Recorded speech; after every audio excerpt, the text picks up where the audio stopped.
Today, I want to touch on the subject of faith. I think it's something that tends to be a little too woo woo out there for people to really understand. I think all of us walk through it unknowingly. And so I had some thoughts on it that I wanted to put together. I read Genesis 17 this morning just to really kind of put my outline together to share with you guys. But I see a lot of people going through situations where they're required to move or leave a job or cut some people out of their circle or what have you, just going into a new realm of experience. All of it falls under the identity of faith. And with Abraham, God spoke to him and said, hey, I want you to leave your land, your father's house, and your people, and go to the country where I show you. And that's a huge step. That's a huge leap. And what God was essentially asking him was leave your entire culture behind. He lived in an area that was completely full of idolatry and their own customs and civilization. And so God's like, yeah, I want you to just start fresh. Let's cut losses and let's go. And so Abraham did.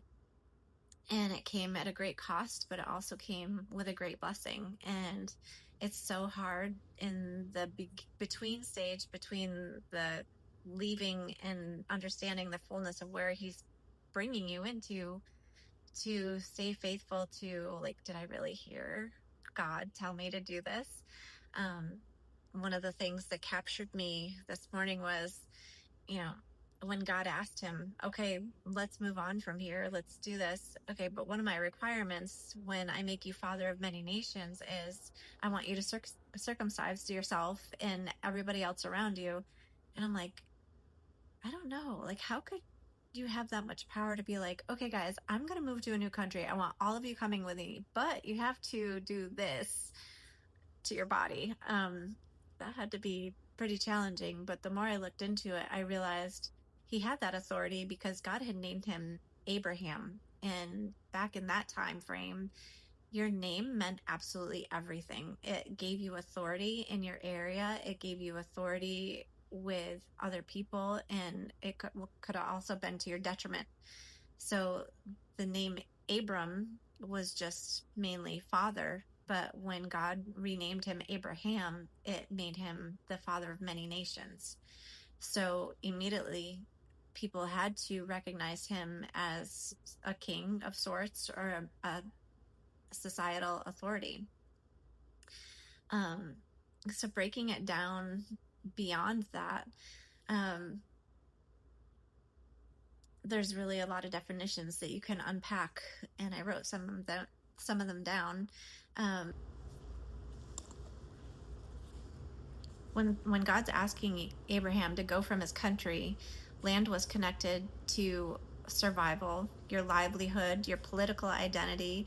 Leaving your country meant leaving your security. When he asks you to go from your people, going from culture, going from society, going from social norms, your friendship circle, what you do on a daily normal basis, going from your father's household means leaving behind ancestral gods and idolatry. It could even mean also leaving behind the religious traditions that you have and the different things that in your familial life, every Thanksgiving we get together at Aunt Joanne's house, or we get together here for Christmas, or we do this every Sunday. It means a breaking of your normal, your comfort zone, your status within your own family, within your own society. And so it was definitely not a small ask for God to do that to Abraham. This was big for not only history, but for all of civilization. I know I've had a time before when I asked my military spouse, I was like, what would you think about moving out of the country? And he was like, absolutely not.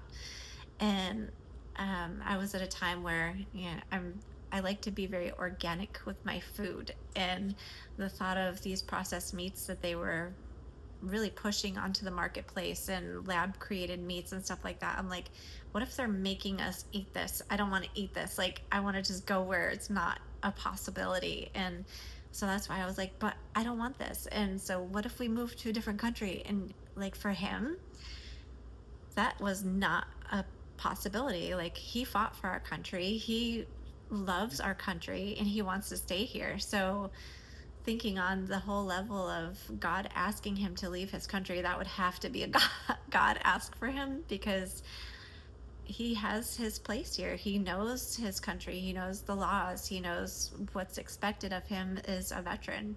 So it just the idea of that ask from God is huge. And I put all of these on a really huge context, but at the same time also, like, every single day God is always asking us for little things, like, you know, go here, go there, or move here, move there, or change your job to here, leave that, cut out that, do this, do that. And it's all part of faith, because a lot of times we're not going to understand it because we can't see the end from the beginning. Abraham was told to leave, but he had no idea where he was going. And he had a wife and an entire like household of servants to convince of this. But again, because of his authority in his society, he was able to pull it off. I think he gives us a lot of grace by just being heads of household, where we don't have to have all those major earth-shaking decisions. We can just be like, all right, kids, we're leaving. We kind of did that in 2019, right before COVID. I got a new job. We came to Miami, and we had to move our house in 4 weeks. 2 weeks into the move, we still didn't have an apartment rented.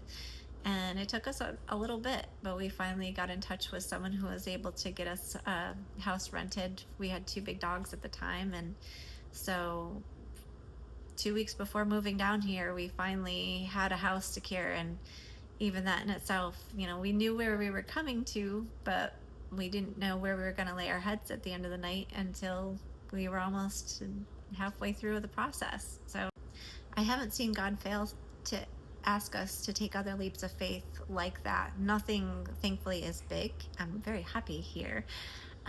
But he's definitely grown us in different ways. Like, going through COVID in itself was its own leap of faith, where our whole country was put into a space of having to be faithful, where job status has changed, finances changed, everything in our world changed, really. And that was really a launch pad for me to step more into faith, because I had no idea what was going on. The job we moved down here, I was laid off from, and we had to depend on a brand new fledgling business that we were just getting off the ground to sustain us through that time frame. And it was like, when we moved down here, God was like, I've always got you, don't worry. Like, your rent, it's way higher than it was in New York, but just be faithful and I'm going to take care of you. And so I would always go back to that ask of him, where he was like, yeah, this is what I want you to do. And it's not always easy. I've definitely fought him tooth and nail on several options since then, but it's always working out. And that's the amazing part of it, that in the battle of it, you're sweating, you're stressing, you're doubting, and it's all a part of the battle. And God doesn't look down on you for those things. He actually wants you to just come into his chest and say, let's talk about it. Let's hold each other through this. I know you're scared, and that's part of the beauty of who he is. It even says in the Bible where he walks through us through the valley of the shadow of death, but we will fear no evil. So even if you're walking through what feels like a valley of death, he's still right there with you. He's not going to even let one hair of your head fall unless it's his ordained will. And that's just something to keep in mind when you're going through some things. I know people that have left long-standing careers to change over into other options, and it's scary and it's different and it's uncomfortable, and the discomfort really leads us into discovering more of who we are. We're supposed to be going from glory to glory, and we might plateau on something, and then God wants us to move into that next level of our identity with him. And all throughout our lifestyle, we need to keep in mind our identity of who we are, especially who we are in him as co-heirs and rulers in Christ and in this world. I definitely couldn't be where I am today without faith and without focusing on identity. I've definitely hit seasons that are super, super low because I'm not where I want to be. And it's in those times that God just cuddles right in with me. He's like, you're exactly where you're supposed to be. And I don't always like hearing that, I have to admit, because I want to be on the level where everything's flowing, everything's smooth, everything's going my way. And he's like, let's throw a few pebbles in there on the mix and keep it going. But um, I just really wanted to put this out as an encouragement, especially when I see others struggling to understand their identity and their purpose. Um, when you haven't had life figured out because you've been doing it your own way and you're starting out just trying to figure out this thing called life, it's okay to be scared. It's okay to flounder a little bit, but never feel like you have to do it alone, because there's a whole bunch of people out there that have absolutely gone through the same thing that you're going through right now. So I wanted to talk on the identity shift of leaving.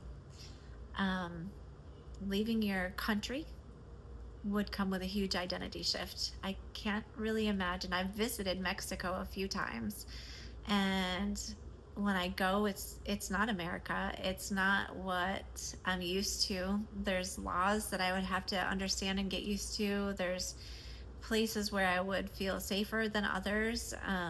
Whereas being an American, you kind of feel like, I guess, invincible when you're an American, because we always pride ourselves on, oh, being such a great country, and when we go other places we're protected. And um, if I were to just leave all that and pull up claim in another country, I'd have to understand what my new rights were, what my new identity was supposed to be as a new citizen. um, Even leaving a different state left behind an old identity. I remember my husband and I, when we moved down here, we had um, what we put together as an ideal dream house.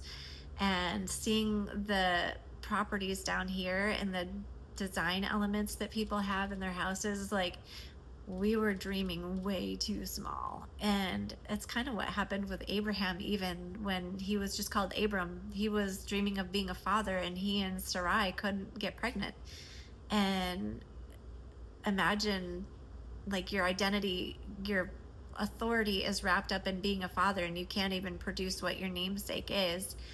And then God's like, okay, now I'm going to call you the father of many nations. And he's like, I can't even have one, and now you want me to have others. And it was incomprehensible. And so to go from moving in different places, God makes it all possible. And I'm sure Abraham, when he counted the stars in the sky that night, he was like, this doesn't make sense. I still can't have just one. And shortly thereafter, he was able to have Ishmael and Isaac. And moving out of the country that he came out of, he had to come out of a lot of idolatry. There was tons of idolatry where he came from. And so God finally gives him a son. And later on, the boy is, 12 or so, and God's like, okay, take him up on the mountain and sacrifice him. And in that moment, Abraham really proved himself to the new identity that God had instilled in him. If he was still in idolatry, holding on to, but that's my son, he would have never been able to do what God was asking him to do, to potentially slay his son on the rock before God sent the ram in the thicket as the actual sacrifice. Abraham knew at that point that God was going to provide something better, because he knew that that son had destiny. He knew that that son had generations to come after him, because how else could he be the father of nations if his only son had been killed? So for him, standing in the words that God spoke to him and standing in faith meant trust when you just don't understand. And that's not always easy, but when you have a solid word from God, it makes it a lot easier. All in all, I really think what the story of Abraham is asking of us is really quite metaphoric. Sometimes it's not as dramatic as leaving your country or leaving a state or moving to a different house. Sometimes it's just as simple as God asking you to leave behind old mindsets or old beliefs or behaviors. I know that I've definitely gone through that on a few different levels where um, just having a wrong belief, even about who I am, elevating in my position in my career has definitely come with some identity crisis where I'm so used to being a worker. And then God calls me into entrepreneurship where I have to be the boss. And so many times I fall in that comfort zone of, oh, just tell me what to do and I'll do it. But God's like, no, let's strategize, let's network, let's work this through, let's do this. And those come with a whole brand new identity shift that sometimes people aren't ready for, like getting in networking rooms and getting yourself out there and promoting yourself in your business. It's really imperative that you know your identity in those situations and really work on that inner self that you have so that when you can go into new places, your real identity shines forth. And the more you get comfortable with that new identity, the more he's going to bring you into newer levels of being able to access the identity, that kingdom identity that he has for you. And it can sometimes be really uncomfortable. I recently was talking with my business coach and I was like, yeah, so I'm doing all of my work, I'm getting all this stuff done, but my higher priority things are starting to take over a little bit and I feel uncomfortable with that. Like I feel like I'm starting to fail on an old structure, and it was like, no, the old structure is obsolete. Like this is the new structure. The pleasure in your work, the ease of your work, that is the new structure that we've been working to obtain. And I was really uncomfortable with it for a little bit. I had to really sit with myself for a couple days and be like, okay, like God wants us to be fruitful and enjoy life and not always be striving. He doesn't want us striving at all, but we prefer to strive for some reason. And so to walk into that level where you stop striving because your identity is catching up with his purpose for you, it's quite a place to be in. And so, again, I just want to encourage everyone. I know that we're all in different walks of life, different paths. None of us are ever going to be on the same identical path because He's divinely created us to fulfill a purpose that only we can fulfill. And so I just want to reach out to you and say, I believe in you. I know that you've got a plan and a purpose for your life. You are divinely and beautifully created, and there's no flaw in you because He has created you in His image.